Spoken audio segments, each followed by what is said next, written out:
A guest in a long time. Oh, now it says stream is live. Oops. Okay. You should start. It's your channel. Yeah. Okay. All right, everyone. Welcome to Andy Smith and I's discussion about The God Is Not Willing. I'm so excited to have Andy here on the channel because this book is so special. I loved this book. I'm just going to say that at the get-go. And Andy Smith is one of the best booktubers out there. His videos about Malazan are incredible. And I went back and watched your Postmodernism, Malazan, or I don't remember the title. Your Malazan Postmodernism. I think it's just Malazan and Postmodernism. Yeah, I think that's the title.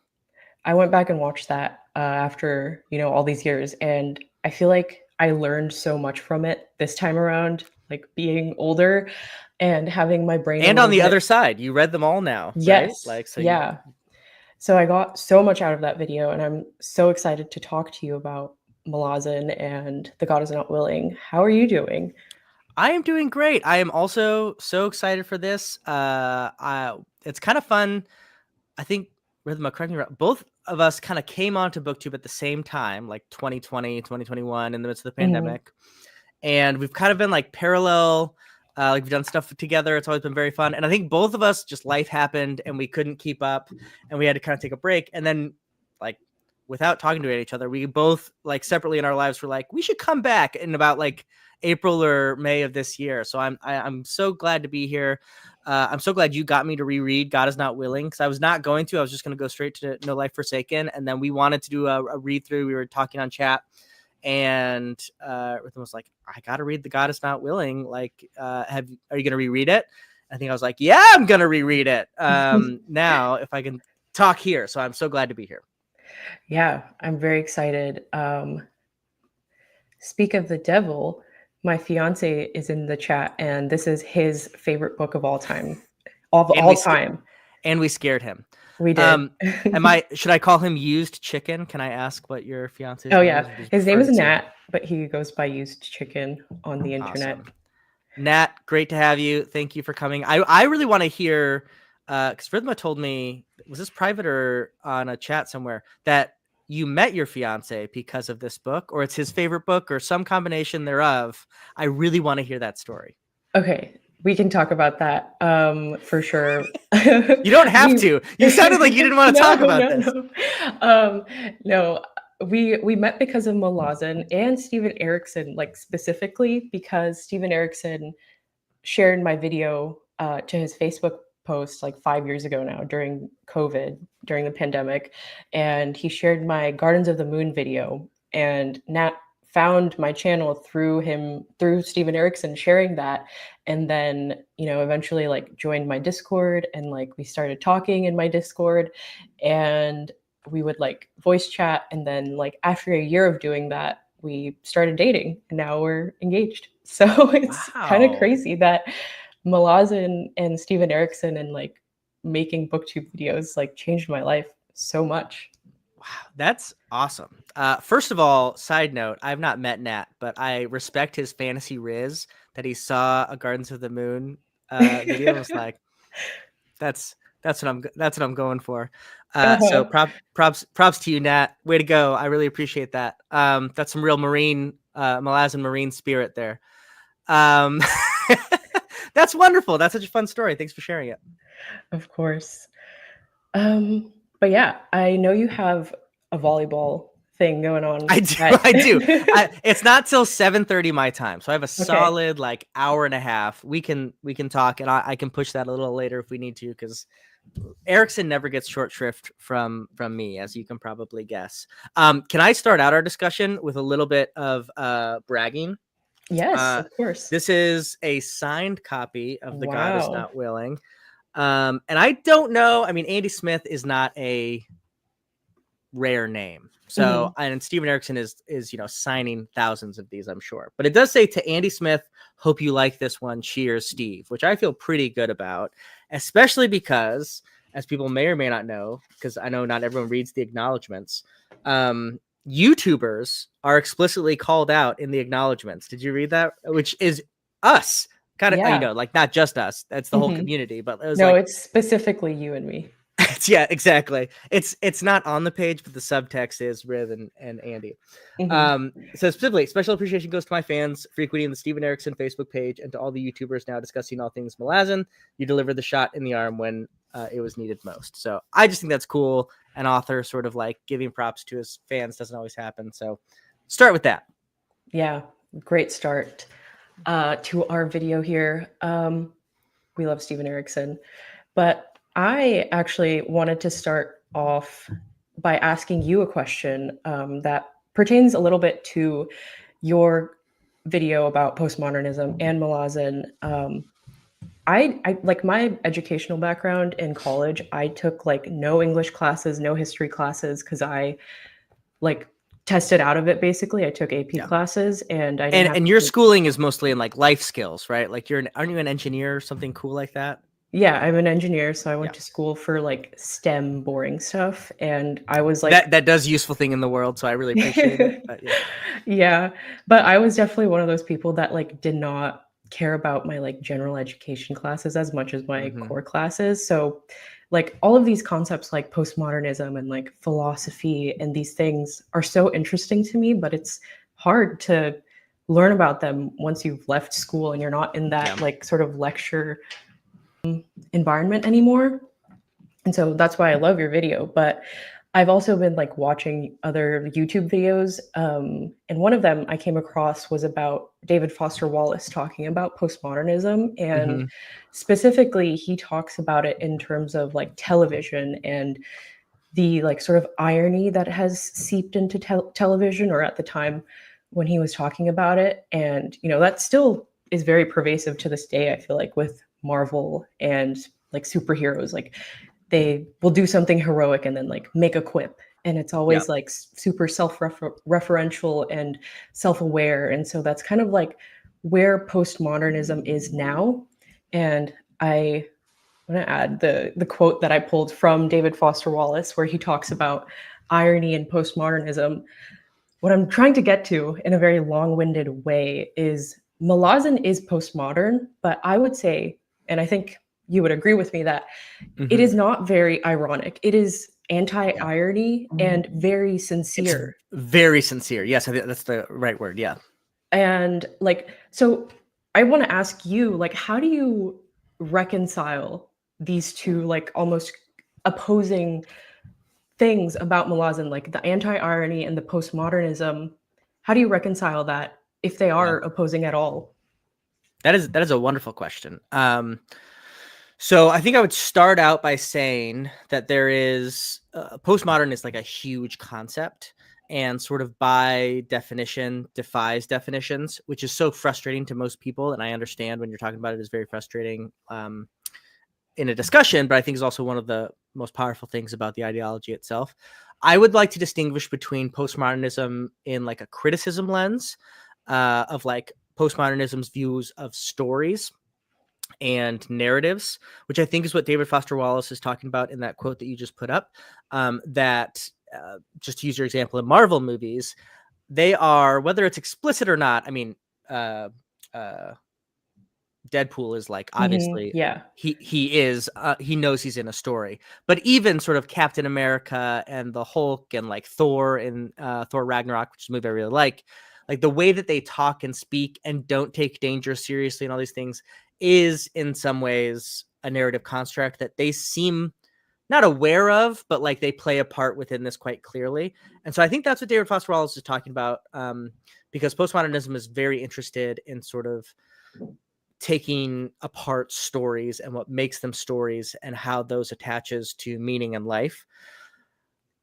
But I think like philosophically or metaphysically, like what is real, what postmodernism does is less like present a system or but tries to point out that imposing one system on all of existence is not helpful and in some Mm, ways can be harmful. yeah. And it and that posture can become cynical very easily. I don't think it Yeah. has to, but it can be.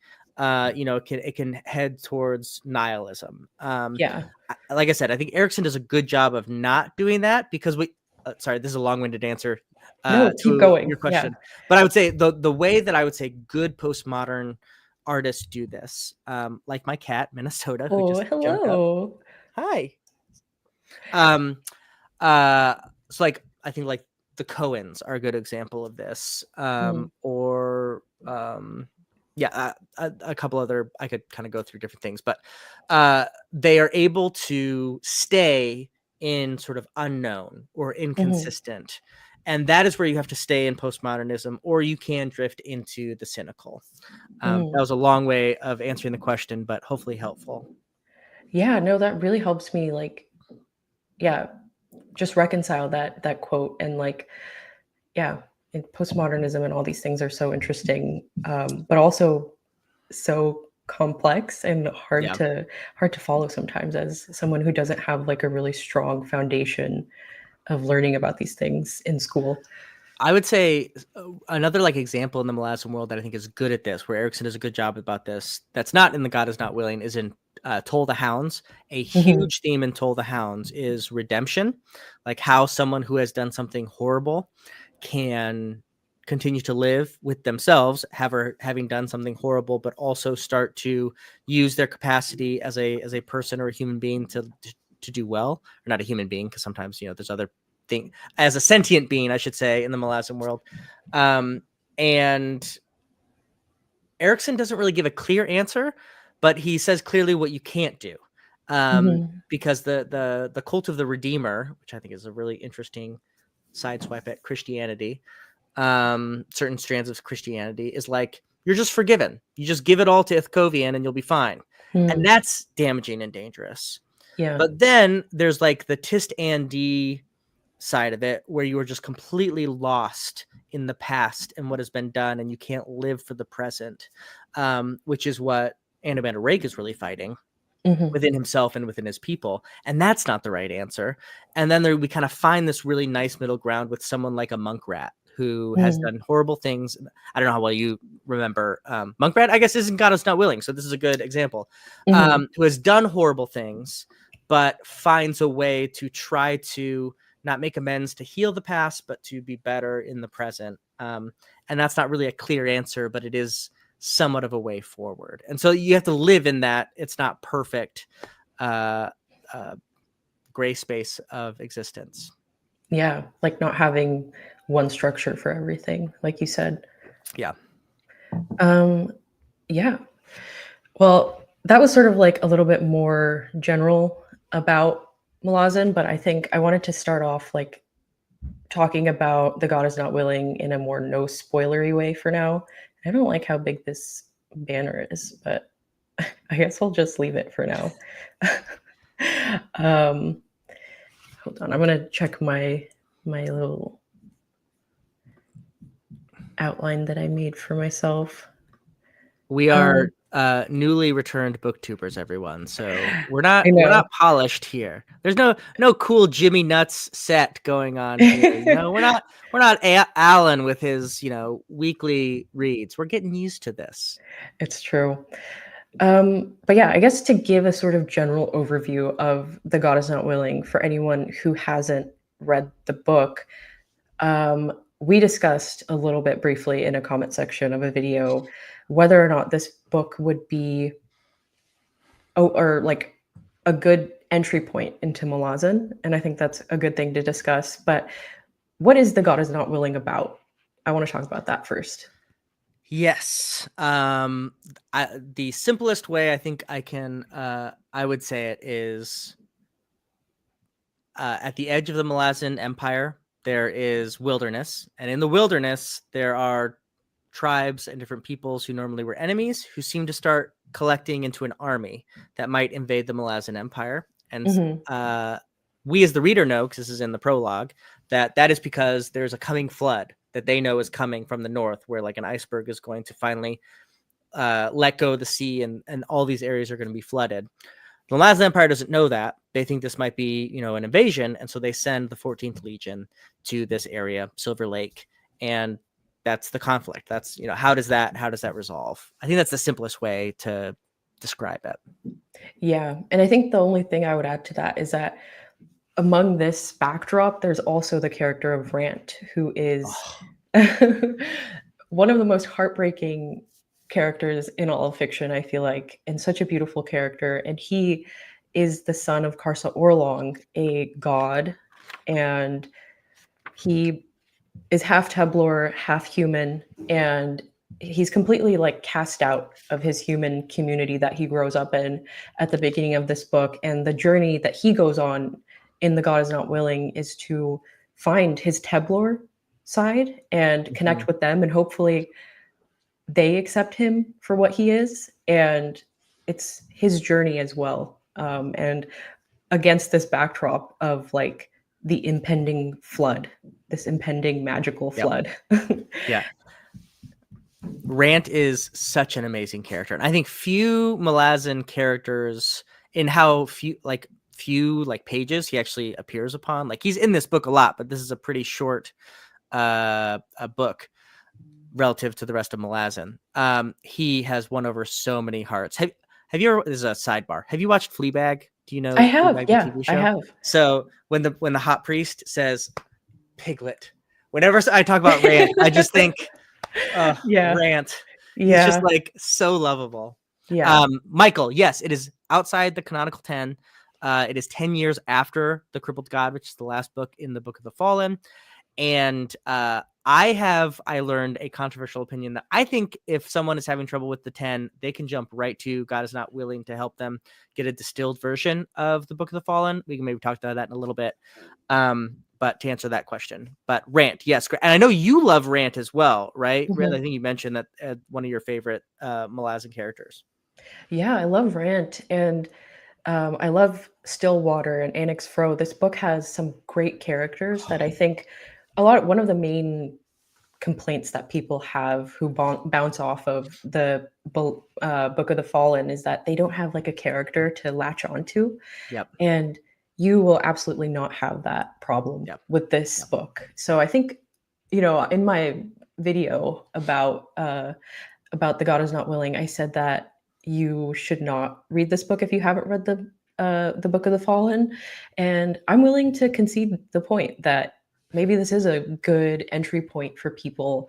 And, it's a little bit more familiar in terms of structure. I don't want to call it like more easy to read, but I think it's more familiar, and it has so much layer, so many layers. So much layer. That So sounds like much something the layer. kids are saying these days. Yeah, So so much aesthetic. layer. But yeah, it's a great book.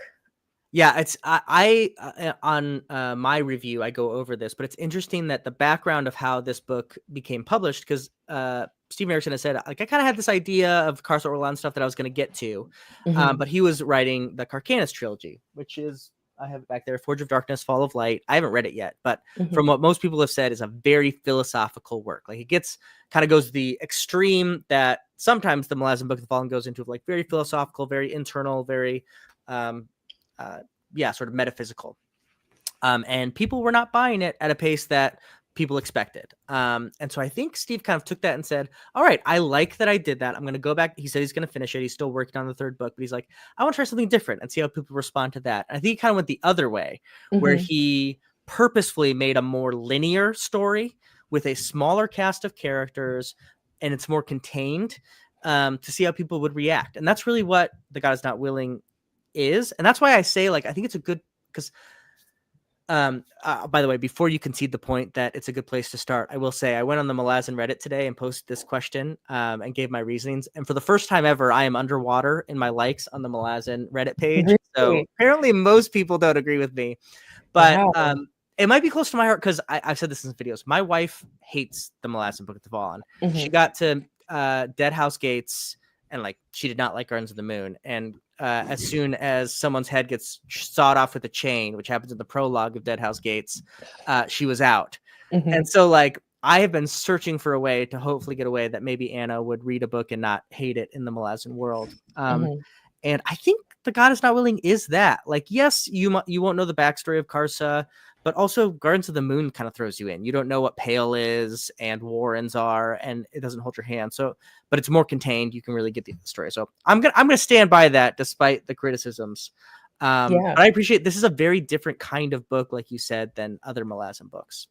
Yeah. And maybe that's what Malazan needs, because I feel like I see now more than like 5 years ago when I started making videos. I feel like I see more people who have tried the series and like they haven't continued after Deadhouse Gates, and so maybe this is like their entryway and Yeah. gateway to reading the rest of the books. Yeah. And I'm a big proponent of that generally with Malazan. Like if people really don't like Guardians of the Moon, I was like, listen, why don't you read Midnight Tides? It's really Mhm. different, but that one is more contained and it explains a lot more because the Tistadur, story is a little bit more simple in like a good way. So like Yeah. I'm a proponent of like get people into Malazan. Like they can Yeah. understand it. And there are elements of the story that are not going to click with everyone, but I think there's something in there for everybody. You just gotta find it. And so and I also probably am just pushing against, I think generally in our culture there is like these like huge like stories that suddenly become like clubs, and then once you're in the club, like you're just talking about all the details and you have to read everything or you're not a real member of it. Like it happens everywhere. We already talked about comic book movies. Like Marvel is Mhm. starting to get like that, where it's like I have a friend who I wanted to take to see Fantastic Four, Thunderbolt? but Oh, okay. Yeah. Fantastic Four. Yeah.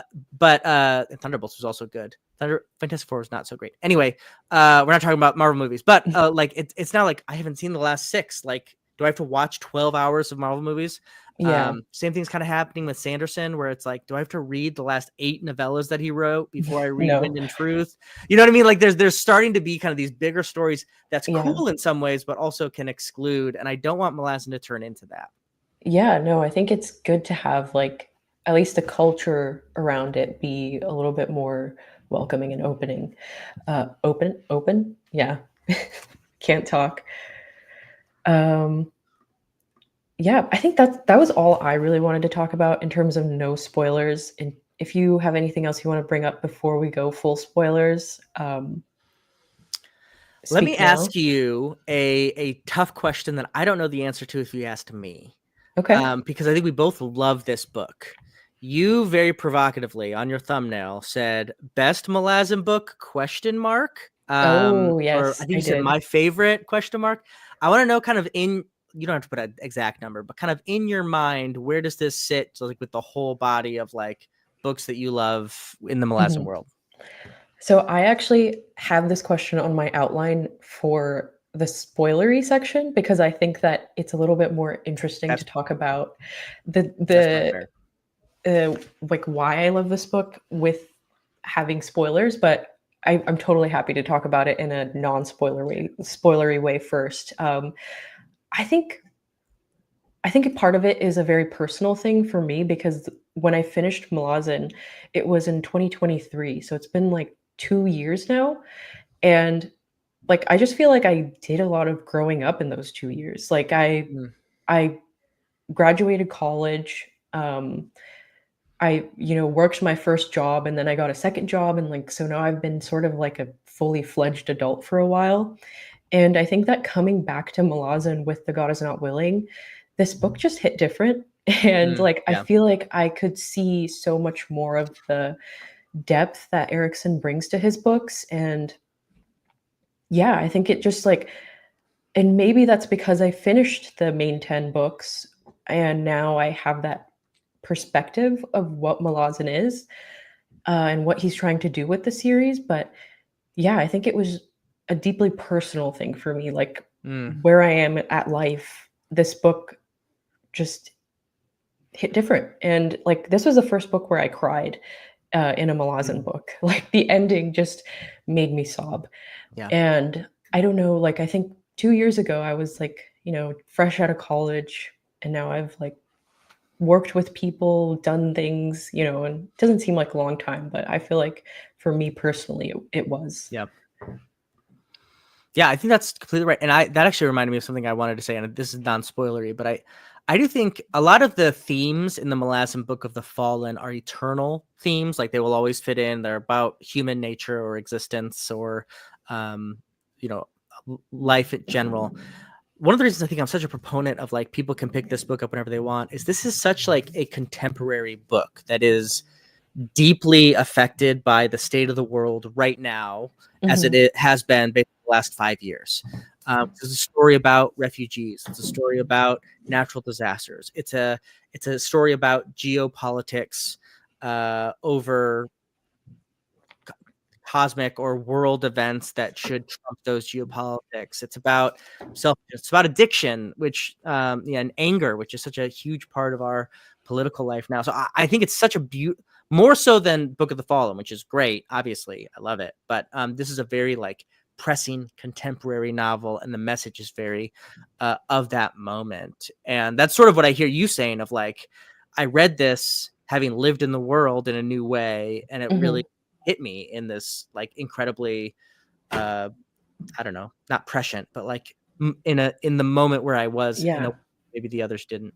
Yeah, it Or feels a little bit more urgent than the Book of the Fallen, where, the Book of the Fallen, there is a little bit more like distance between you and any given character because, like we said earlier, like there's not any one individual to latch onto. And so it's like a completely different experience reading those books to reading this one. Yeah, 100%.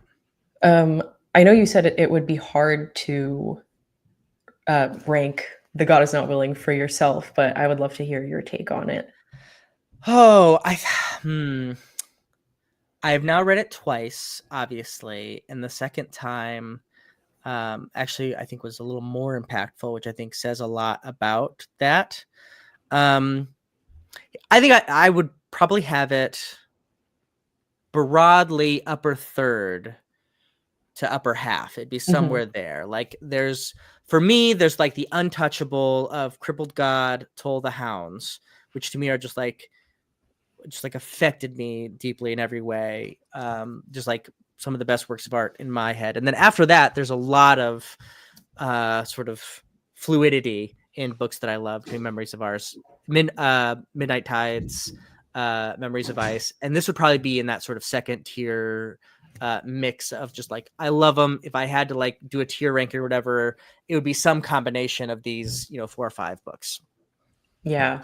And, talking about like being in a different state of mind or like having my prefrontal cortex fully developed, like I do want to go back and reread the series because I think that like a lot of people would talk about Memories of Ice and like The Crippled God, and I read those books and I really liked them, but I didn't have that like intense emotional reaction that I'd had to even The God Is Not Willing. So I'm wondering if I will have that going back. And I'll just shout out to Rhythma on your ranking video. You probably have Gardens of the Moon the highest I've ever seen on a ranking. So props to you for like doing your own thing. I love Gardens of the Moon. It's probably lower on mine, but it's a great book. And I love it. Is such it's all of them are sort of different and distinct, but I love that you're out there fighting the Gardens of the Moon fight. Yeah, well, I mean, reading Gardens of the Moon led me to meeting my fiance, so that there you I go. might have a little bit of bias towards it. Can't get to your used chicken without Gardens of the Moon. Exactly. That's why people should read Gardens of the Moon. You read Gardens of the Moon and you find the love of your life. There you go. I think that's true for everyone. Forget dating apps, read Gardens of the Moon. Exactly. Okay, Andy, I think we're ready to leave behind the no spoilers chat and go into full spoilers territory. Get out of here, you people who haven't read, or if you're okay with spoilers, that's fine too. Yeah, sometimes there's people who appreciate having spoilers because they like know what to look forward to. I will note that I don't think anyone left. So I think everyone who was watching was already a Malazan fan who's read all the books. Well, I just heard Michael apparently has only read Gardens of the Moon, but Michael, we appreciate you because he's going on mute, so our video analytics is still good. That is a true friend. It's Michael, true. We love a real Michael. One. Okay. I'm gonna pull up the quotes, but feel free to like go wherever you want with this. Yeah, should we go over the plot? Do you want to? Well, let's do quotes. These are prepared, and then we'll kind of see where we go from there. Yeah. So this quote, I pulled it in relation to the David Foster Wallace quote because I think it's so interesting that Erikson is having this conversation. This is an epigraph towards the end of the book where he's talking about the cynic is tormentor and tormented both. And I just like this quote. It was like, relevant to what I was talking about earlier. We don't have to like go super in depth with it. Side note, I'm so impressed by your citation that you actually have the full citation like you would need in a paper. Props. I don't know if anyone else noticed that. If you haven't, she has the publisher, she has the pages. Anyway, sorry, keep going. I can't take credit for that. When you like copy paste from Kindles, it does that automatically. And I was like, you know Oh, what? I'll that's just keep it cool. in there. Why All right. not? But yeah, so I pulled some quotes from the prologue because I loved this prologue. It was so evocative, and like I just pulled these two because I think Erickson's writing is so beautiful, and it really couches this novel almost as like a novel about climate change, because it's like the specter of this impending flood is just Yep. there, adding ambient tension to every single scene. And like when the Malazans are bickering with the mercenary company that they hire, you're just like, in the back of your mind, you're like, well, there's a huge flood coming for everyone right now. Yep. And it's this really, yeah, I just love the prologue. Just a quick on Erickson's writing. I think you said this in your review. It is so fun that like you read Erickson and it's like it feels like you are reading Shakespeare, Dickens, like a Homer poem, and then there's like a fart joke that is also mhm, super funny. Like it's just yeah, like his tone management is yes. incredible. Like I'm trying to think in like the fantasy realm, other people who do it to the same extent. Maybe George R. R. Martin is also Mm, kind of good at being reverent and both irreverent. mhm, But he doesn't quite have the lyricism of Erickson and prose. It's great. It's so good. mhm. Yeah, the only George R. R. Martin I've read was Fire and Blood, but I remember there being like a few moments of levity in that. You haven't read the Song of I Ice and have Fire? not. I've That is I've you might be like the only person on earth who has read Fire and Blood, but none of the Song of Ice and Fire. it's because okay, tangent, but I watched House of the Dragon or House of Dragons, Yep. and I loved the first season. The first season is so good, and Patty Considine, Yep. amazing performance. And I was like, well, this is amazing. And I, haven't read any George R. R. Martin, and I know that this book exists and it's like a standalone thing that's already completed. So I'll give it a shot because I don't want to like start Game of Thrones or A Song of Ice and Fire for obvious reasons. But Mm, yeah. it's so good though, Rith. It holds up. Like it is one of those books where even if it was never finished, like if this is Mhm. what we have and he passes away and no one else finishes it, I would still say it's worth reading. I'm not gonna force you to do it anytime. Just like have it on the back of the TBR. I have considered it, and I mean, I feel that way about Rothfuss and Yeah. The Wise Man's Fear, Name of the Wind. I don't regret reading those books, so it's not something that I'm like against doing in the future, for sure. But yeah, okay. Anyways, back to the prologue. I pulled Martin this tangent quote. over back to God is not real. That's enough of that. I pulled this quote specifically. This is from the epigraph to the prologue, and I just loved how Erickson primes the reader to know what to expect in this book. And he asks us, will this be a day of war? Let us see.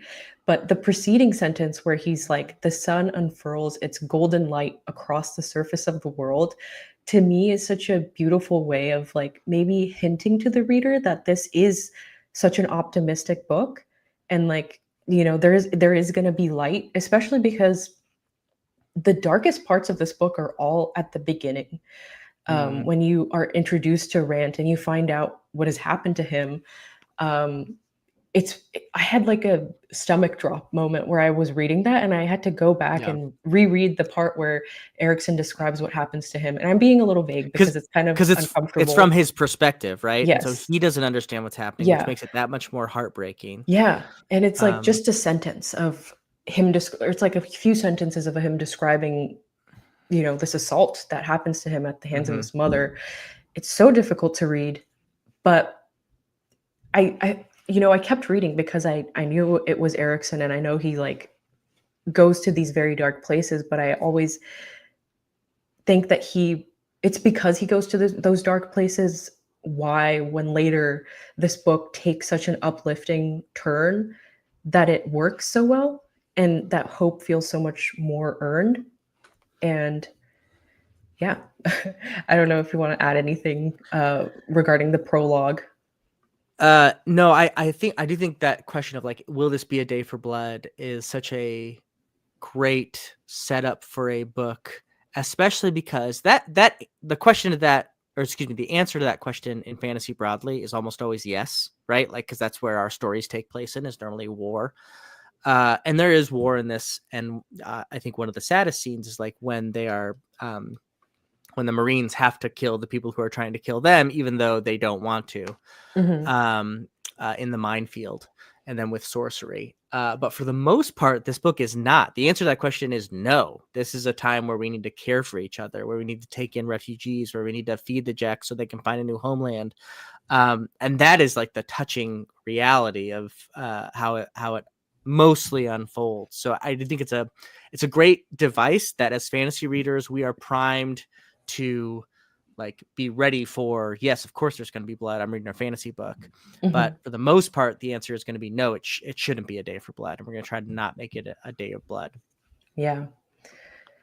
Um, I had some other thoughts about the prologue, like, and I don't know if how long we want to spend just on the prologue, but As there's a long as you want, Rita. We talk about God as novel as long as we can. okay, so there's I love the prologue so much because first of all, it has like this wonderful dialogue. I think Erickson is so great at doing dialogue, but we get introduced to Elade Theros, this war leader, and he's like shown to us as this like very charismatic, and with charisma often goes manipulation. And one of my favorite things about the prologue is that Elade Theros is trying to get one of these other tribal leaders to join his war band. And he's telling them, well, if you don't join, I'll just go and ask this other tribe that is their rival tribe. And that, of course, gets them to join the war band. And then later, at the end of the scene, he's like, oh, yeah, they already joined. And so you already in the back of your mind as a reader, I was going, oh yeah, so this guy's like slippery as hell, Mm. not to be trusted. And I love that little detail in the prologue. And it actually turns out that Elade Theros is not that huge of a figure in this book. His ending is so like anticlimactic in a Yeah, good I way. I love. Yeah, I think that's so brilliant. Of like you're built up because in the beginning, you see people pledging them. You're like, oh, this is gonna be the big thing. Like this is gonna be Hmm. either the big bad or maybe the big good because you never know Malazan. But then it's just like no, but he's so hell bent on like revenge having to be what we do Hmm. that he's not able to take in the new circumstances and doesn't, and so he just dies in a battle. It's just like Yeah. I think it literally like he disappears in the flood in that Blood. Yeah. chapter. Yeah. He's consumed by his need for revenge. And like that, later on in the book, there's a point where a scout like comes up to him and tries to tell him this like intel she's got, and he completely like overlooks the implications of that, and everyone's Yeah. like looking around going like, this is the guy we chose to lead us, like he And even doesn't. the scouts even like, let me tell you some more. Like I've been with Malazan Marines before. This is a Yeah. different thing. It's like, no. Um, Yeah. but the interesting thing about that, I think, and this is sort of a postmodern take, like reflecting on the audience, Hmm. and a lot of this book is that's one of the reasons we really like Karsa so often in the Mm. main book is someone will tell him something and he'll be like, no, I'll do it. And then he does it. Right. Or Yeah. he breaks the doors down and he's wrong many times. Obviously he's taken into slavery. Like there's stuff that happens to him. But a lot of what we like about Karsa is that he defies, given wisdom. Hmm. And in this case, that's not a virtue. It's just a very interesting sort of reflect. This whole Yeah. book is a little bit of like, you guys do love Karsa, but like, you gotta Chill with it. yeah, exactly, like Yeah. realize this whole thing, and going back to kind of the redemption forgiveness thing of like he's done some pretty bad stuff and he's not always a great character even though he has grown to be better. I Yeah. think and I think Elad is sort of a reflection of that. Yeah. um Karsa is does cast a very long shadow in this book, and I think it's interesting to see how a lot of people in the book specifically will tell Rand like, "Oh, you get that from your father." Yeah. And something that I love that Erickson does, and I'm going to try to find the quote here that I pulled. Okay, this is not the right one. These are a bunch of Marine quotes. Rhythma, I'm so impressed by this prep. Are you guys seeing this prep right now? Give, like, follow, share, subscribe. Look at this. Look at the work she's putting in. This is impressive. Thank you. I appreciate it. It really wasn't that much work. And like I felt a twinge of apprehension knowing that this is a Malazan live stream because I know that Malazan fans are like, they'll get you if you get something wrong. So I wanted They to know their details. exactly. But yeah, so like Rand is compared to his father quite a lot. Yep. And I think that it's interesting how Erickson like really directs the reader back to Sarlis quite a bit. And I loved Yes. this quote where he talks about he's talking about his stubbornness, and this takes place right after the scene with Pake Guild, where he sort of like becomes an adult, and Yep. he says about his mother, "If a single room could be a temple, then she had made it for him." And it's so beautiful. This idea that he and his love for his mother is so important to him. And sorry, I'm rambling a little bit, but feel free to like jump in and cut No, me off at any I think point. I think at a different point, I didn't quite read if it was in that comment or another comment. Someone says like, your kindness you didn't get from your father, Mm, you got from your mother, or maybe it's not kindness, it's something along those lines. Endurance maybe, but it's like Sarlis is obviously in some ways she did this horrible thing at the beginning of the book, and she's been struggling with this blood oil curse for a long time, but she's mhm, also at the same time a lot of her courage is talked about quite often in mhm, these books, which I love. The first time I read it, I actually read that in light a lot of addiction, like people struggling with addiction that do mhm. horrible things, but there's courage in fighting that addiction, even in Yeah, small ways. This time around, I didn't focus, but like it struck me more sort of a parable on rage, and yeah, again, sort of struggling through that. But it's I love that character could very easily be sort of a throwaway, something that is just for Rant's story or mhm, to kick off why Rant is out or all these things. But it's not sensational. It's like important about this character and what they do and their heroism as well as their victimhood, as well as they're like perpetrating bad things. It's yeah, such a layered character. yeah. This book is a lot, in a lot of ways about like breaking the cycles of violence and how like with Sarlis's character that she resists the urge to do what she did to Rand for many, many years. And like I think that's part of where her strength comes into as well, but also because this blood oil curse was something that was thrust upon her against her will is like a really interesting part of her character as well. Yeah. But yeah, I think Sarlis is such an important part of Rand's storyline, and I really love everything that Erickson does with her in this book. And I guess I want to talk about the scene where she's healed, Yeah. basically. Oh, I have that somewhere. I mean, we don't have to it, have the quote to if you talk about don't, it, I have it completely memorized. No, I'm just kidding. I don't. But but it's such a great scene. yeah. So here, maybe as you're looking for a quote, I'll kind of describe what happens Mhm, in the scene, and then feel free to jump in. Because probably a lot of people reading the stream maybe read it a couple of years ago and are mhm, preparing for the new book coming out. I was like, I'll watch this and it'll help me remember. Which, by the way, just a plug for myself. I have recorded, I'm going to post it in September, like a full summary of the book, just for those mhm, folks who don't want to reread the whole thing, but are excited for No Life Forsaken. So if you need that, check out my channel in a couple weeks. But so Annex Fro, Stillwater, and Benger decide that they are going to help Sarlis. They come to her house. They come inside, and Benger, basically the way he describes it is that this blood oil curse is like a river of rage that is going back and forth between Rant, his mother, and Karsa Orlong. And he is going to try to divert it from Sarlis so that she doesn't get any more of it. That's how he describes kind of the healing that he's going to have. Benger is, of course, High Denol. He can heal, but he also has Makra, which is the illusion Warren. And so the way that his healing happens is they come into this made up Makra, but maybe kind of real world. And like the struggle to heal becomes physical. It actually is a river that they have to drown Sarlis in so that she can be reborn. Very interesting sort of baptism metaphor. Mm. And to defeat the blood curse, they need a dragon. And the only dragon that Benger can think of is Anomander Rake in his draconic form. Mhm. And he comes out and like, hey, we need you to destroy, I think it's the sun or eat the sun or the moon or Mhm. something, is how it's like pictured. And one of the best quotes of the book, Anomander Rake says, why should I do this? And Mhm. Benger says, to save a life. And the Prince of Darkness says, no other is required. Oh, it's right there. No other is Yeah. required. And then he does it. He eats the sun, and that is kind of what heals Starless.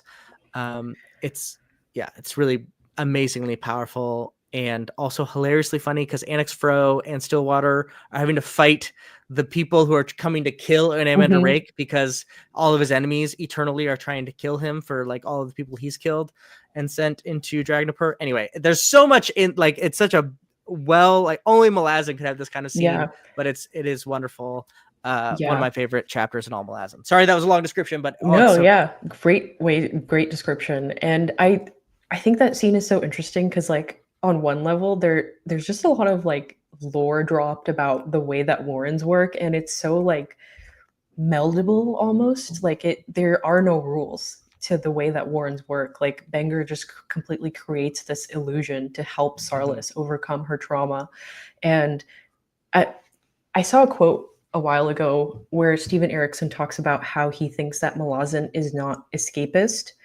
And this scene to me is why I think Malazan is actually an escapist fantasy, because what Benger and Stillwater and Annex Fro do for Sarlis is such a beautiful gift and something that you can't do in real life. You know, like if you knew someone who was suffering from trauma that they had gone through, it takes decades for people to Yeah. come out of the other side of something like that. And they give Sarlis back her life, really. And like in the Mhm. real world, like that takes therapy and time, if Yeah. ever you can come over that. Um, and yeah, that to me is like when I was a kid, fantasy meant escapism and like, oh, I wish I could fly, or like I wish I had an invisibility cloak. I want my And own dragon. yeah, and now as an adult, I look at the scene and I'm like, if I could take that and give someone I love, or, you know, just a stranger even, this opportunity to heal from something horrible that's happened to them Mhm. in the space of an afternoon, like that is one of the most beautiful things you could ever give someone. Um, and yeah, I just love that scene so much.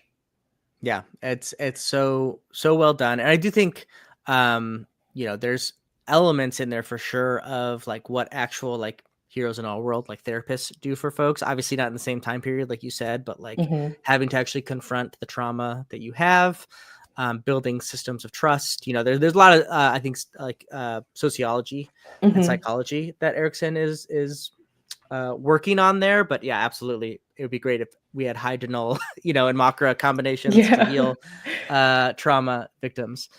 Although I will say, actually, now that I'm thinking about it, psychedelic medicine is an interesting sort of I did think of like uh, ayahuasca maybe being yeah, a thing that scientific people thing. can. We don't know a ton about it, but there's some interesting stories kind of similar to this where people have these experiences that really help them deal with actual things that happen in their life. But um, yeah, I'm not an expert in that, so don't take this as a recommendation towards one thing or the other. Talk to your doctor before Yeah. trying. Yeah, this is not, medical advice. No, in no way.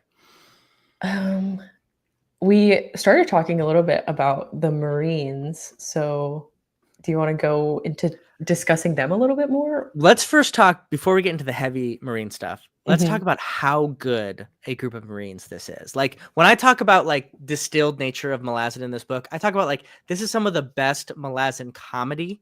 mhm, I laughed a Discworld amount reading this book, like out mhm, loud. And I don't do that. I don't laugh out loud a ton when I read, but mhm, like I was laughing out loud when I read this book.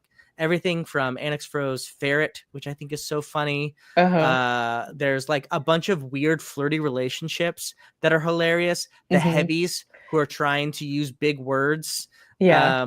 but they do so like so obtusely and so like obviously that it's hilarious. I mean, it is all over, even when they're trying. The scene where they're trying to get a count of how many people are actually in Silver Lake, and the way that they do it is they like threaten people and say, remember this number, and they have to remember this number, but there's Oh, two yeah. groups of Marines that both Yeah. have the same idea. It's like, one guy already told me I was 18. He's like, no, you're 35. It's just like, it's so funny, like all throughout, and it's in the midst of like all this other very serious stuff happening. It's just a masterful use of comedy, I think. Yeah, I think it works really well because you have Rand's storyline, which is a little bit more introspective and philosophical, where he'll be like thinking of meditating upon like the meaning of life and Mm-hmm. losing his innocence. And then you're doing that, and then you switch to a Marines scene, and it's like, okay, I could take a little bit of a Yep. little bit of reprieve from all of that heavy Yeah. lifting. It's not jarring at all, which is so interesting. Like, I don't Yeah. know how he does it, but it doesn't feel like unnatural to go from scene to scene. Yeah. Oh, that's one of the great things about the Marines. And I've never served in any sort of military body, but I've heard from folks who have, who read this, say like that's how soldiers are, because they have to, because it's such like a high stress thing that you have to do. Like when you're Mhm. actually in like a war zone or something, like you're always, ready for this. And so you do have to have sort of the gallows humor to sort of like lighten everything and to keep this Mhm. camaraderie. And so I think that is clear in these soldiers, like that's what they're doing. And so it works because we as a reader kind of instinctually know that if you were in that situation, you'd need to like stay Yeah. sane, take this lightly, even though this is not a light thing that's happening. And so I think that's what allows Erickson to do that. I think he learned that. He said it before from The Black Company. I don't know if you ever read The Black Company. Mhm. It's a I little haven't not darker read in it. Black Company, but they have that same sort of thing. And that's very reflective of Stephen Donaldson. Wait, no, that's not Stephen Glenn Donaldson. That Cook? is Glenn Cook. Thank you. Who's a Vietnam War vet. And a lot of Oh. those Vietnam War squadrons, and we see it in Vietnam War movies as well, they also had this sort of like gallows soldier humor, because you Mhm. have to in these sort of terrible situations. And it's put to great effect in The God Is Not Willing. Yeah, one of my favorite scenes is like towards the beginning where Blanket is like wading through the latrines to The find latrine. find his grandmother's amulet. Um, yeah, there's just so many good scenes in this book, and And they keep calling back to that because I think it's Stillwater who like sees a pair of eyes one time in the latrine, and so she gets nervous every time she goes to the bathroom in the rest of the book. yeah, And yeah. it's never even said specifically, but it's because she knows that Blanket one time went in a latrine. Oh, it's so Yeah. funny. And later on, like when Stillwater and Annex Fro try to switch rooms with Oh, Blanket, and I think yeah. it's so bleak, and they're like, Yeah, Fall how will they Aboard. know this Yeah. isn't their room? It's like, because of all the weasel shit. It's just like everything is so like, oh, it works. Everything works. Yeah, and Falibor is, like, convincing whoever the second person is, I don't remember, that it's because Annex Fro has a crush on him, and that's why Yes. she, like, keeps leaving her stuff there. Yep. Uh, Oh yeah. man, it's just very, very funny, and it's very like, and many of it is also childish, Mhm. or like silly, or like very double entendre. Like I forget, is it which one of the sergeants like wants to have a relationship with one of the persons under her, Oh, but she Shrig can't. So and she So so Bleak. she keeps dipping her braid and like sucking on it, Yeah, which is like a gross but like obviously very like sexualized image. yeah. It's just So absurd. it is so absurd, but it's done so well. Yeah. Um, what else is there to talk I about? know. I just want to. I'm gonna look at the dramatis personae to make sure I didn't miss anything. Oh, I will also say there's a couple of weird, not weird, but like spirits play a big role in this, Mm, particularly two yeah, spirits. The yeah, the one that ohms at the beginning like inhales and becomes like this killer. yeah. That's just like inside of him, and then a very similar thing happens to Rant with his knife in the The stone. Malazan knife, yeah. Excuse me. Yeah, which was given to him, we find out at the end, by Spindle, which I think is awesome. Mm. And 3, which is this Chagall Jane assassin. Shamal assassin, which is cool. Interesting. Yeah, I almost wonder like what the connection is there with like the two spirits. Like I was trying to think of like, are they like contrasting each other, or is it just that there's these two spirits that I exist in I the world? I have a I have an inkling that those are going to be kind of. I think Ohms and obviously Rant is going to be play major players in kind of the overall where the series goes. And I think those two things, because so much of what we talked about is like historic wrongs, and as you said, kind of Hmm. breaking cycles of violence. And I think those two are also going to have their past. Shiggle assassins, we know, obviously, are um, violent innately. Thank you for that correction. I didn't know that. I did think Glenn Click was a Vietnam War vet. Hmm. Did he then like flee to Canada? Or he left before, so he just like done with his term. Was I don't know. like too Anyway, old. Yeah. maybe I'll have to look up more Glenn Cook stuff. So thank you for that correction.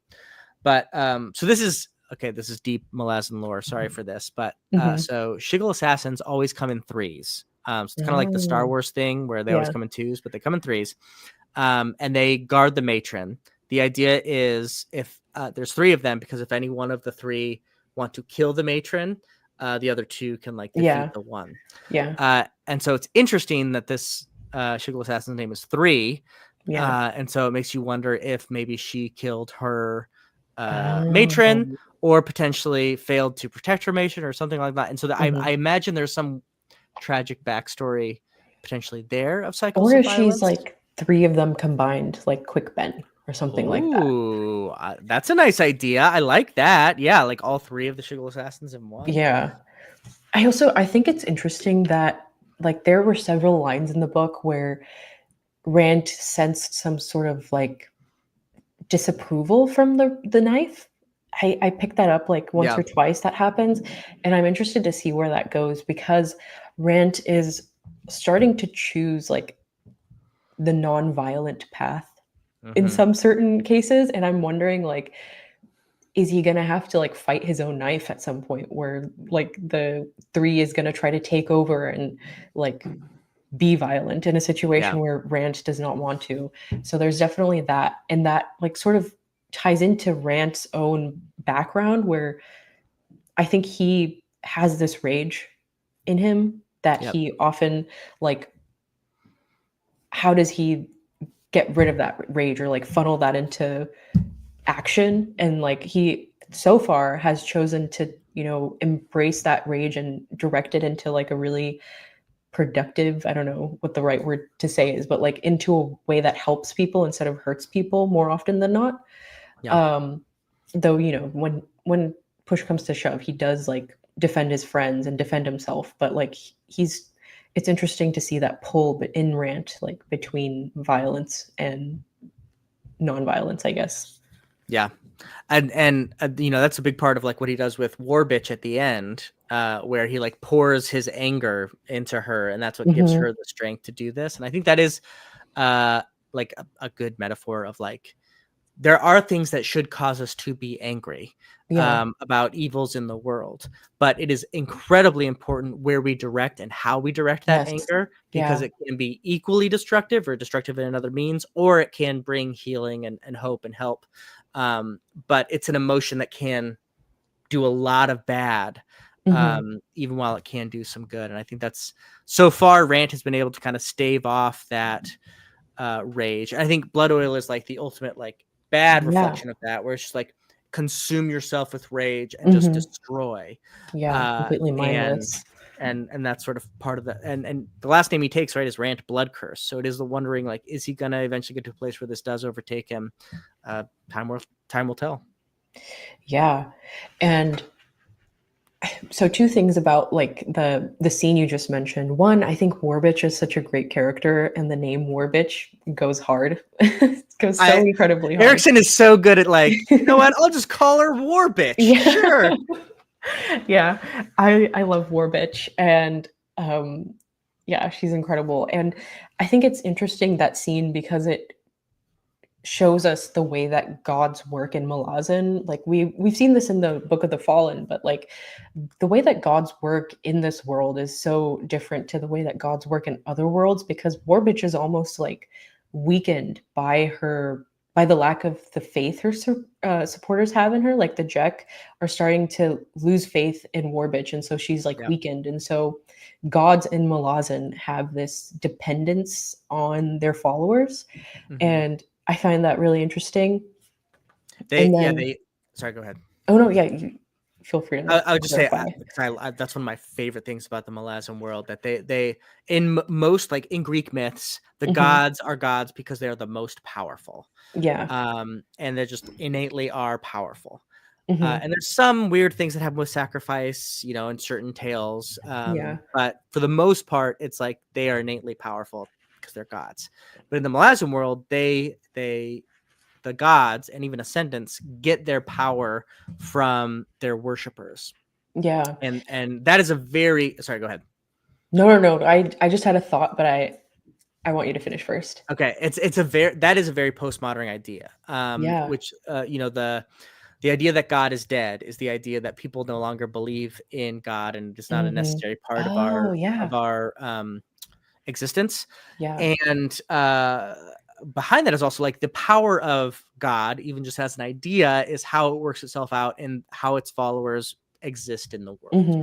The I'm not going to use real world examples, but like how people act in the world based on their worship of a god makes that god, you know, be what it is in the world as it is. Like I would say that's an actual good reflection of it, Hmm. of at least in our world how that happens. And so in the Malazan world, it's a very one to one. Even with the power that is able to happen, it Yeah. comes from the worshipers. I just love that. I think it's such a strong image that reflects, I would say, some real world realities as well. Yeah. So the thought I had while you were talking about that, that just sprouted in my head is a big part of this book is Karsa is the unwilling god. And I'm wondering if like what Erickson is trying to do is Karsa almost trying to commit like God suicide Yeah. by like refusing to help the Teblor in any meaningful way if he's trying to Mhm. like relinquish this power. Because I think that Karsa hasn't directly dealt with any of his actions. But I think by the end of Malazan, he is starting to maybe reflect on the things he did and is starting to become this more like philosophical person. And I don't know if Mhm. that's like an incorrect reading or not, but like I wonder if this is his way of doing that or if that's like obvious or not. I don't know. No, I think that's great. And I think there's two ways of viewing that. One is from Karsa's perspective, which I think is what you were talking about. It's like, what is Karsa thinking? Why is he this unwilling god? Why isn't he going back to the Tablor, which it seems like he was going to do at the end of Toll the Hounds? Like, why is he not interacting with his daughters? Like, why is he Mhm. not? And we don't. It could be that. Could be a lot of different things. I'm sure Erickson is going to explore that. But then, from the viewpoint of his followers, why has this God abandoned us or maybe never Mhm. come back to us? Because we need him now. We know we Yeah. are all going to die from this flood. Why isn't he acting? Which I'll speak from personal experience. I have felt that many times of, Mhm. like why is this happening when I have this idea of this God who should be having this happen? And there's no answer yet in the Malazan world, of why. Mhm. But I guess I'll take that back, because at the end of the day, it's not the god that saves them; it's compassion from the Marines, Yeah. that saves them. Yeah, it's the combination of what Rant and Warbitch do and then also the Marines who were moments before like killing these people, they decide to turn around and help them when the situation just like completely changes and they decide that, fuck this, we're just gonna help people. Yeah, Um, yeah. I love that. And I have a quote here that is really good that I want to talk about.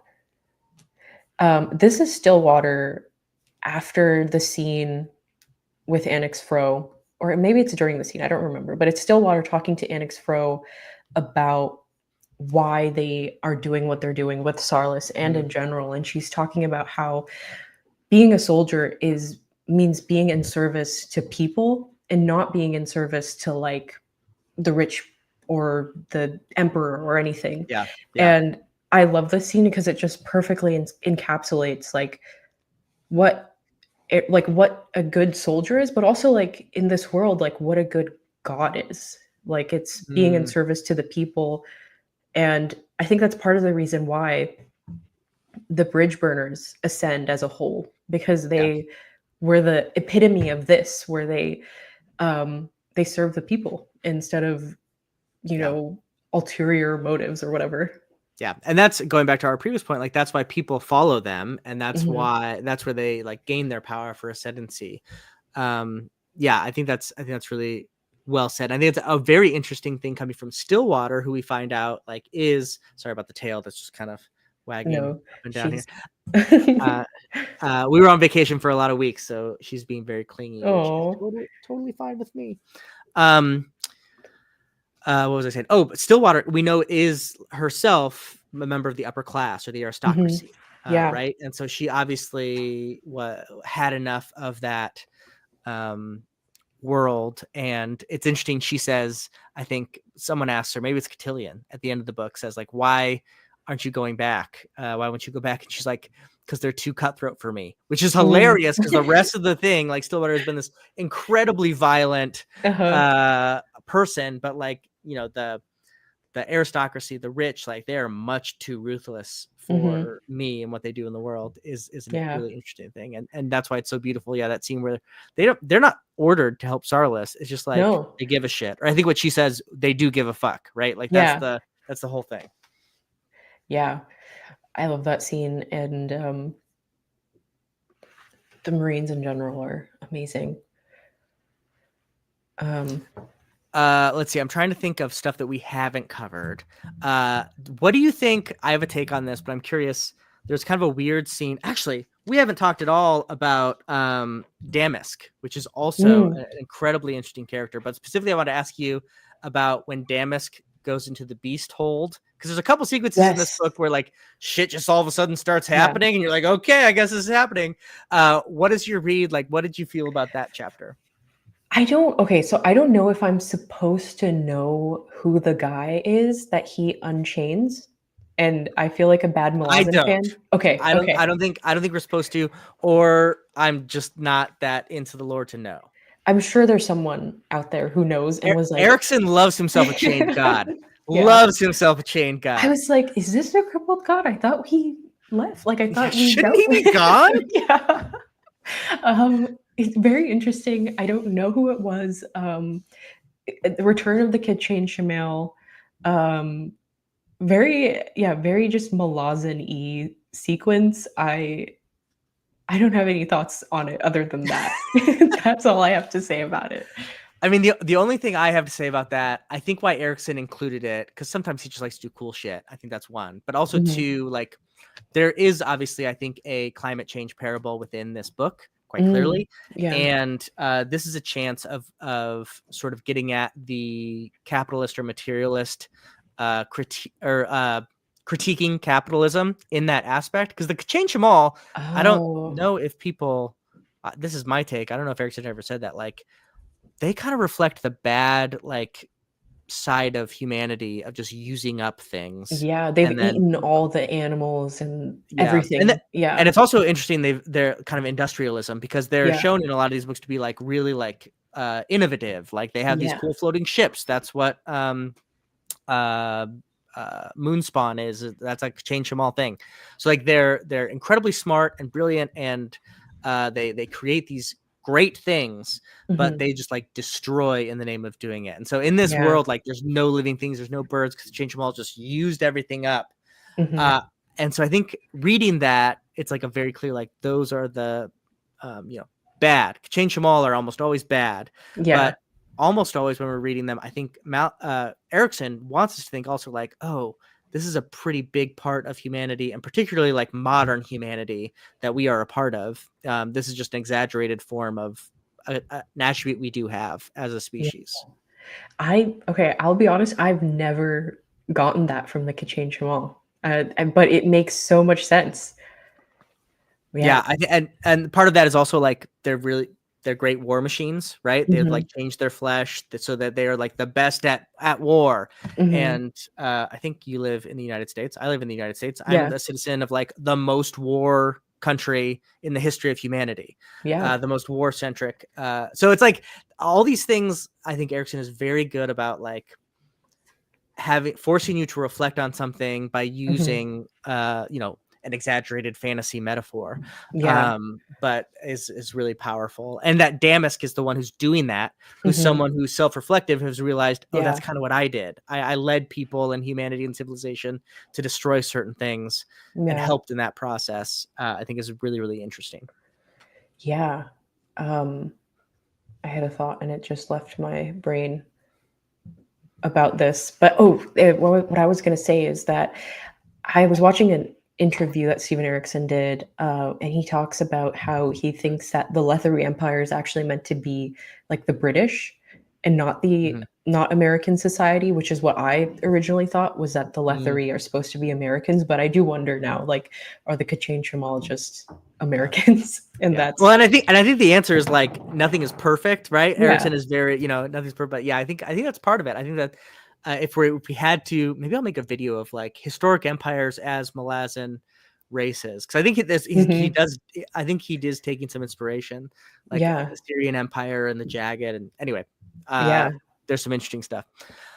But I just think that's like a little portal of like this cool scene that is like classic Malazan, where just like stuff is happening and then it kind of sits with you. At least it did with me. Like I couldn't get it out of my mind. This idea of just going into a world where there's nothing Hmm. and why that is. I haven't really. I still don't have any theories about like what that chained God is going to be, or if he's going to come back or not. Knowing Erickson, probably not. But it's just like I think a really cool scene. Yeah. I hope he comes back because I want to know who that was. But Who is he? yeah.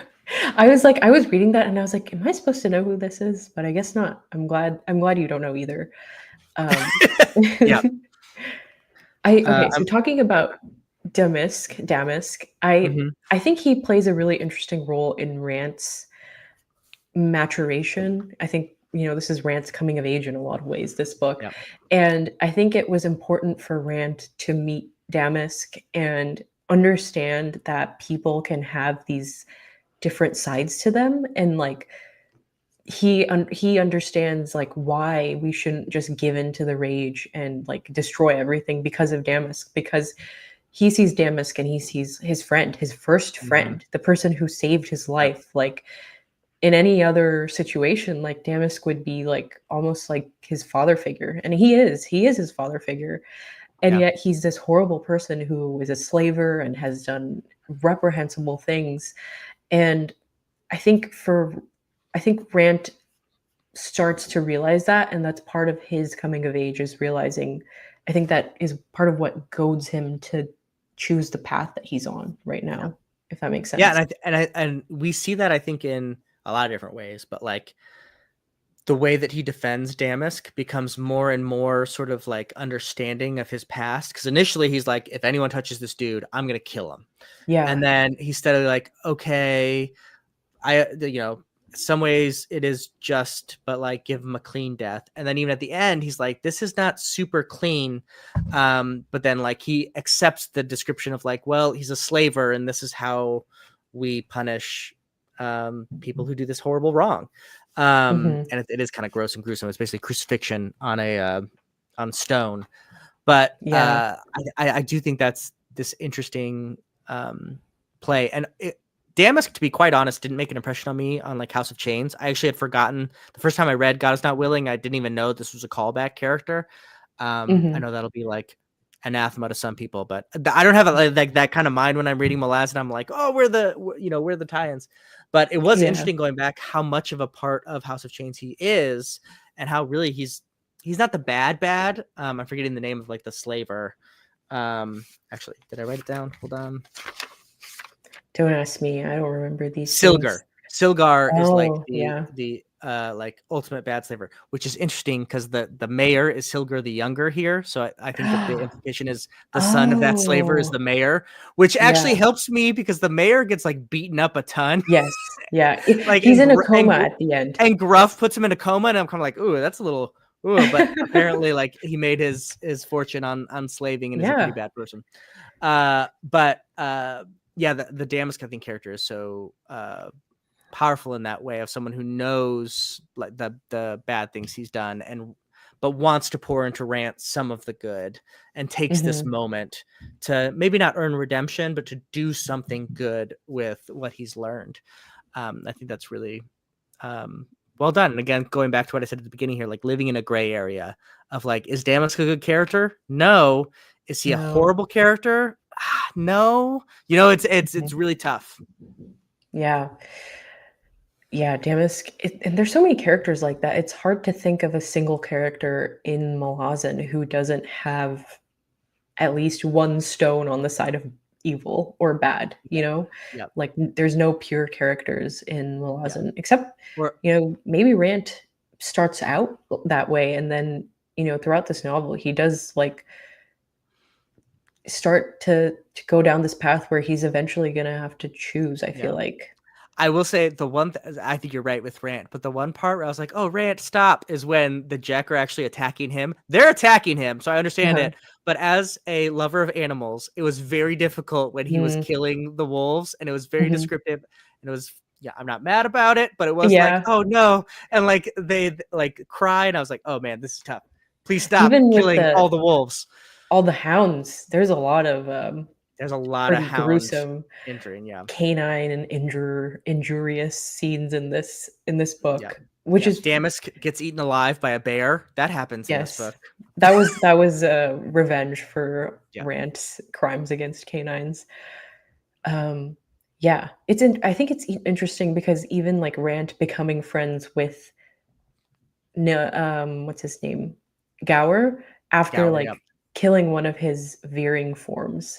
Yeah. Um, yeah, I think it and that scene is so heartwarming as well because they've just, like, gotten done, like, beating each other up, and then Gower is like, "I don't really wanna keep fighting, and, like, I know you're gonna Yeah. kill me, but I'd rather just, like, go to sleep." Yeah. And they just go to sleep, and from there on, they're friends, and, Gower sort of, like, goes into this, like, coma kinda, and, Yeah. Ranch carries him around. Uh, yeah, only I in was looking up Malazan. his name because I forgot. Gower's brother, Nilkan, Mhm. uh, that's another just going back to comedy. Those two are hilarious and just the Mhm. stupid stuff that Nilkan says and Gower keeps being like, "Shut up, brother." It's like Yeah. that stuff is also so Yeah. funny. Yeah, and, like, giving Rant, like, objectively bad advice the whole Mhm. time. Very good. Demisk is, like, trying to get them like, trying to instill all these, like, philosophical thoughts into Rant and, like, talking about history and, like, history is just untruths, and we have to unfurl these untruths, Yeah. and then Nilgon is like, "Beware of the ladies who, like, play with your penis and then Yeah, demand yeah. money afterwards." Oh, man. And it works. That shouldn't work. That scene should not work, but it does. Yeah. Both I read talking about history and I'm like, "Oh, yeah, yeah, yeah." Then I read the prostitute joke and I laugh. Yeah, it's so good. It's pretty funny. Uh, do you have any predictions for No Life Forsaken or where you want Ooh, the story to go? that was very impressive because I was like, I was literally thinking like, I'll ask Rhythma what she thinks of No Life Forsaken. Mhm. We're on the Um, same wavelength. yeah, so I think so here in my view, here are the things that are at play. So we have like at the end of the thing, we have the Jack and Bulk's company is like Mhm. defending the Jack into the Netherlands. I think so much time is taken with Lieutenant Bulk and is it Ara, his like Yes, yeah. lieutenant. I think that's going to be a continued element. There Mm, could be a world where that isn't the case, but I think actually Erickson likes sort of like people who are out of their homeland and have to find somewhere and kind of like roving across someplace. And that's now mhm. what the Jack are and Yeah. Lieutenant Bulk and his Marines. So I think that will be a part of it. Obviously, there's going to be some Marines.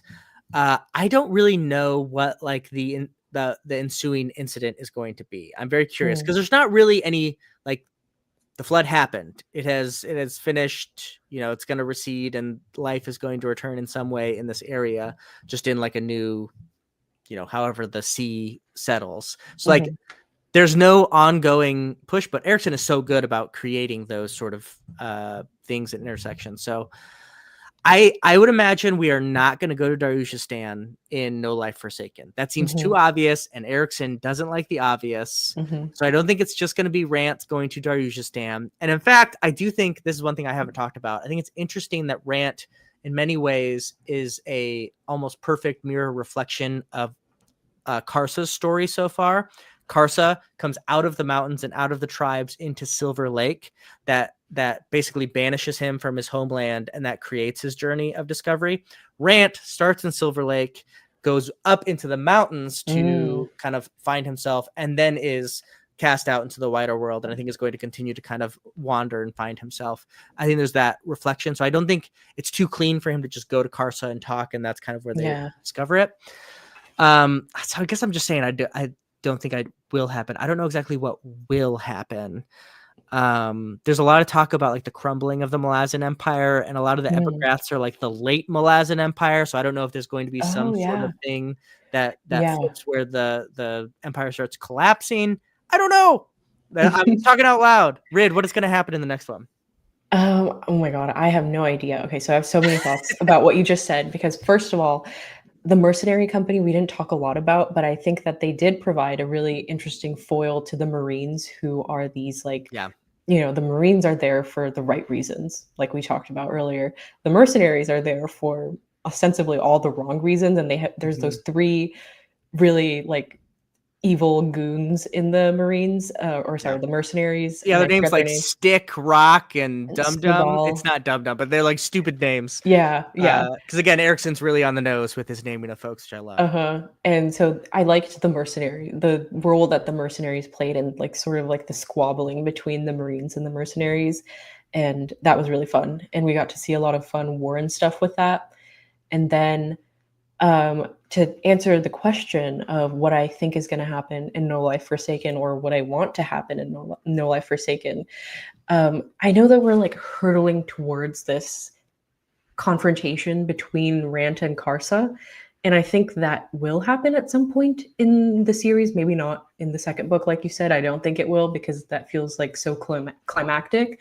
But one thing that I really, really want to see is Rant meeting Sarlis again.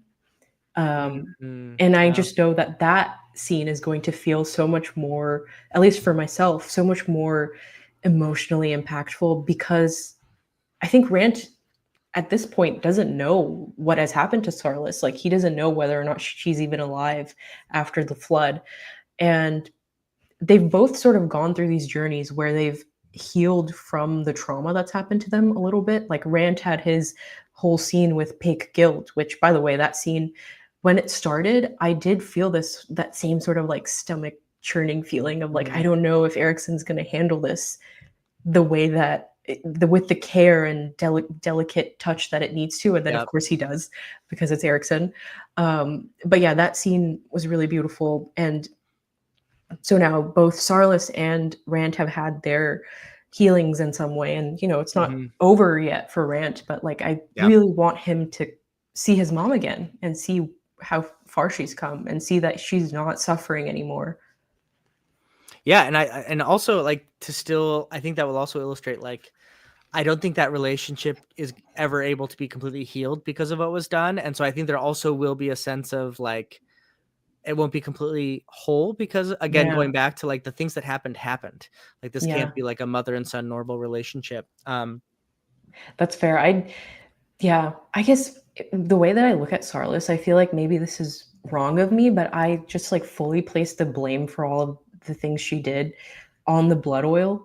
And I know there's like a little bit the metaphor for addiction. I think it doesn't exactly work in Sarlis's case because it was like she couldn't get rid of the blood oil by herself. Like it was Yeah. thrust upon her, and when Karsa did what he did, and like she just had to fight it off constantly for a decade at this point. And so like I think part of me wants them to reunite and have that relationship again, but I totally see where you're coming from where that might not even be possible anymore. But I at least want Yeah. them to see each other.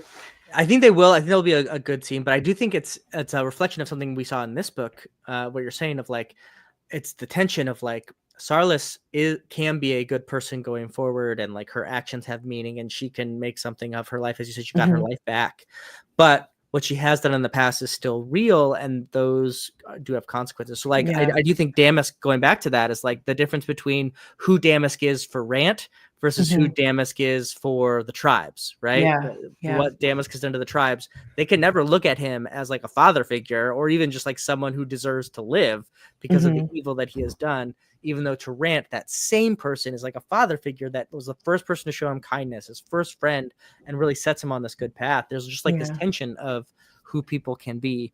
And these are Mhm. extreme examples. But I also do think as readers, we can take that into our lives as well. Like all of us Mhm. have been at times mean or cruel to people, as Mhm. well as we are thoughtful and kind with other people. And we have to Yeah. live in this existence of being both and trying, I think, to be better and to have that compassion, to live in that way, even when we are not consistent people. Yeah. Which I think that tension that's what life is. Yeah. Yeah, Malazan is so good at capturing the human condition, and I think that's why, like, The God Is Not Willing is a book that I can point to and be like, "I think this is the book that encapsulates how I look at the world and how I Mhm. see people and see the beauty in them, but also the deep, deep darkness that humans are capable of." Yeah, 100%. And I think that's a strength. I mean, we keep talking about how Erickson deals with these hard things.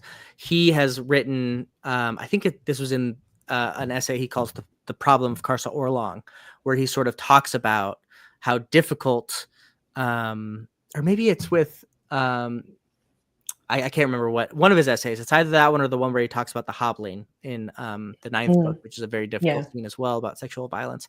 And he talks about how, in his view, writing these scenes, it is very important to not look away from these horrible things that have happened in the real world, Mhm, and that if we constantly look away, we are not realizing the horrors of what actually happens. And part of what he views his writing as, in not always, but in these particular scenes, is to give a viewpoint to these evils. And he mhm, doesn't say this, but it reminds me of there's a film called I think it's just called a short film about killing. mhm, It's a Polish film, and it's literally about like a guy who does, I forget what crime he does. Maybe he murders somebody, but he kills somebody.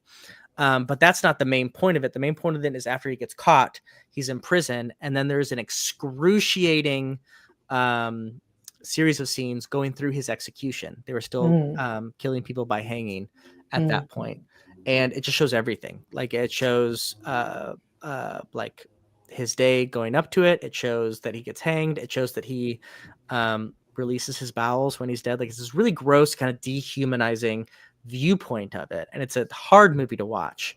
mhm, But I bring it up. Sorry, I know this is a long tangent, but that same year that that film was released, Poland banned the death penalty mm. for a lot of different reasons, but in part because of the fervor around actually seeing what this means, because not many people saw what it meant to execute Yeah. somebody. And I think at its best, that's what Erickson is doing, and that's what art can do: is force people to look at something that we don't want to look at, but hopefully bring about positive change or reflection or thought on something that we don't want to think about. Yeah, and I think it's so good to talk about these things in fiction because especially when it comes to sexual violence because a lot of times in the real world if you want to talk about these things it requires a victim to come forward and tell their story and that in and of itself is a trauma like having to Yeah. divulge the details of what happened to you just to bring awareness to something and like I think of that case in France Dominique Pellicot uh, Hmm. go look up the details of it, but basically Yeah. she chose to have this case, use her name in this case and like not be anonymous because she wanted people to see what had happened to her and like, bring Yeah. awareness to it. But also now, like she had to live through that whole trial and like her life put that out for the entire world to see. And so that's its Yeah. own sort of trauma. And so having it in a book where you can talk about it in, I hate to use the word safe space because it's like so has been bastardized by the Yeah. internet, but like it's a safe space to talk about these things where someone doesn't have to come forward and tell Yeah. people about the details of what happened to them. Yeah. That's a incredibly important point. Like, you can talk about trauma without traumatizing someone or forcing them Yeah. to relive that trauma, which we know is so like harmful to victims. Yeah, that's a great point. Yeah. Anything else, Andy? You want to talk about Malazan? I could talk about this for so long, but I just looked at it. It is 6:30, and I do have a rec sand volleyball game, which is not that important. We've only won one game this season, and this is our last game. So How we'll many go games for have you had? It's not important, Riv. Don't ask me that No, I want to question. know. Okay, we are 1-9 if you really want to know. And we are Oh, sorry. we are on the bottom league in our, there's like there's A League and B League. We're in the B League and we're getting Okay. destroyed in B League. But we're having a great time. We have awards we're giving out tonight. We're going out to a bar afterwards. Oh yeah. Most Very of them important. are comedic. Anyway, it's gonna be very, very fun. But I have to run to that, so I don't think I have much more to say, except that this has been a delight, and I'm hopeful. We've kind of talked behind the scenes about a couple more reading things. I hope that we can do some more reading clubs or together live events, because it is always so fun to talk to you about this stuff. And your Malazan content is killing it recently. Thank All your you. content, but specifically Malazan. Likewise. Yeah, this has been so fun. Thanks for having me. Of course, anytime, Andy. If you want any read-alongs, buddy reads, invite me. I'm down. And you're Awesome. always welcome on the channel. Thank you so much for spending time with me and teaching me about postmodernism. It's been great. You're one of the few people who will thank me for teaching them about postmodernism. So thank you. All right, go get them at your volleyball league. Go get them. I will go get them. Okay.